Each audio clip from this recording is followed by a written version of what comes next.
who the heck thought this thing was scary? 50 years ago, a vampire movie came out and bombed, but this vampire movie was different. Velvet Vampire was low budget. Velvet Vampire had some bad acting, but it was anything other than a cliche. This vampire movie was shot in the desert. A lot of it happened in the middle of a sunny day, and it featured a self-reliant, free-thinking modern vampire named Diane LeFanu. It's a weird movie for a weird world. The director, Stephanie Rothman, took, in her own words, a fresh approach to a traditional film genre. What Rothman was doing was directing low-budget movies, mostly in the early 70s, but giving them a secret intellectual upgrade in one way or another. And in winter of 1971, this surrealist film, masquerading as an exploitation flick, would be a testament to Rothman's skill in crafting a secret art film on a $165,000 budget. Sure, more modern vampire movies would do the desert thing, like Desert of Blood in 2008, or even Catherine Bigelow's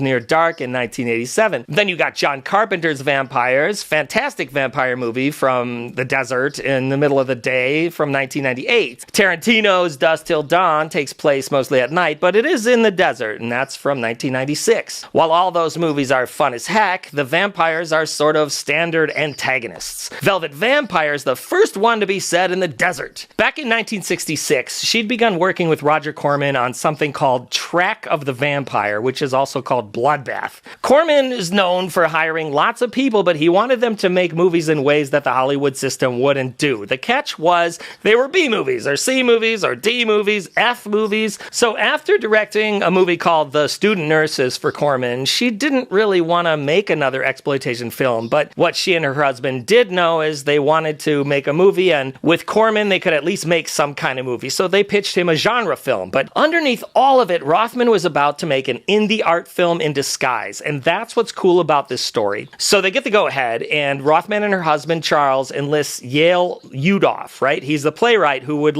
much later, co-write Eve of Destruction in 1991, if you've ever seen that bomb. And for Velvet Vampire, he used a totally different name, Maurice Jules. Now, Maurice Jules is also credit for Scream, Blackula Scream, but I'm not sure that's the same person, but probably, right? Velvet Vampire, at this time, is still called a different name, Through the Looking Glass, because the script is loaded with mirrors and all this mirror symbolism, and it's drawing from the 1872 novel Carmilla, which is often overshadowed by Bram Stoker's Dracula, but it actually predates Dracula. Universal's Dracula's Daughter and Hammer's Vampire Lovers, they also draw on Carmilla. And in Velvet Vampire, the main character, Diane LeFanu, is named after the author of Carmilla, Sheridan LeFanu. Carmilla, that was adapted in 1963 with Christopher Lee in an Italian movie called Crypt of the Vampire. Now, Diane LeFanu is one of my all-time favorite characters, but Christopher Lee will always top my list of Draculas. There's a lot in common. They have these alluring eyes and this silent stare, but the difference is that up until Dracula AD 1972,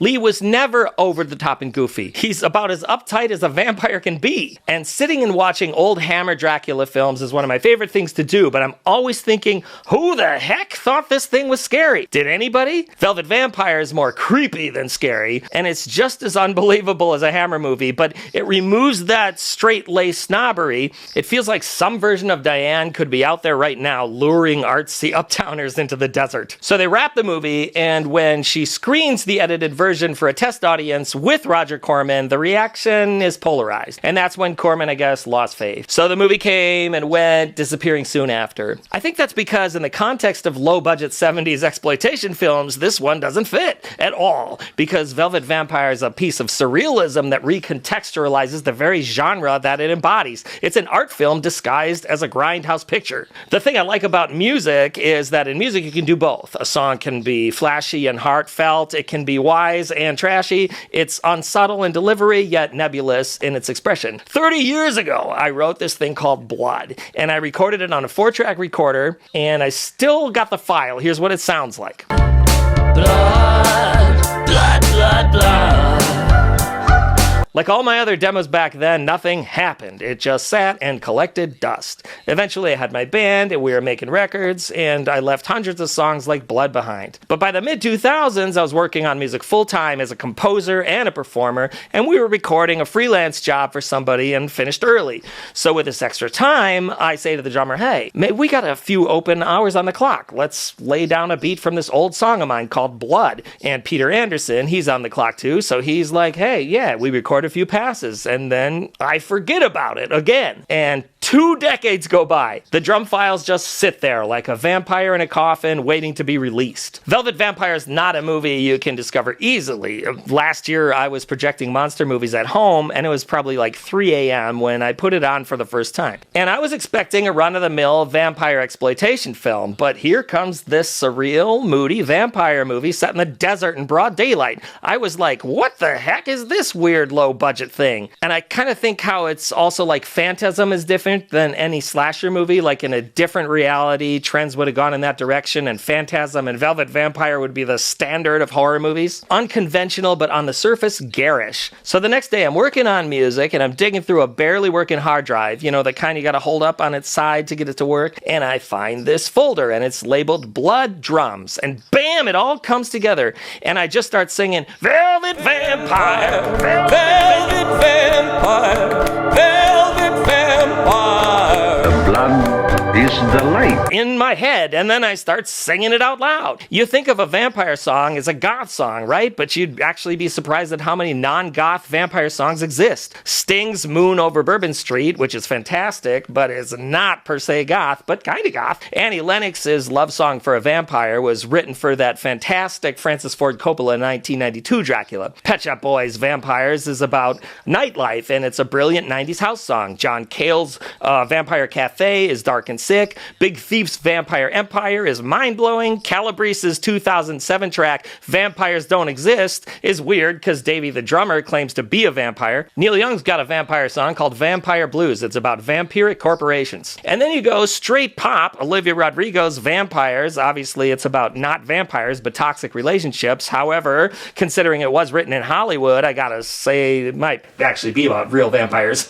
I love My Chemical Romance's Vampire Money because it's about turning down writing a song for Twilight. I actually pitched a song to Twilight to Breaking Dawn. My publisher passed it down to me, and the studio turned it down, and good thing because I got to use it on my own record, Double Silhouette from 2013. It's called Shadow of the Darkest Dawn. So for the next days, everything moves fast. I had to write the lyrics, and I didn't want to literally narrate the movie and end up with a vampire version of Pac-Man Fever, because songs are open-ended. The music speaks in between the words. When Rothman was asked about her approach to filmmaking, she said, if I had to work in exploitation films, I was going to make the best ones I could. And you know, as a composer, I feel the same way about rock music. Stephanie Rothman stopped writing in 1978. She was unhappy making exploitation films, though admitted it was the only way she could get work, and she made amazing stuff. And the price of making movies on the cheap was producers wanted nudity and blood. Corman knew how to make movies with very little money that would make money by using what Hollywood at the time would consider taboo, but the fringes, they could actually profit. But the brilliance of Stephanie Rothman in particular, and the particular Velvet Vampire, is she managed to create a surreal and genre-defying art film that Hollywood would have never funded. A secret art film disguised as trash. And for those of us who love camp, that is the magic formula. The Happiness Playlist is my whole book about music.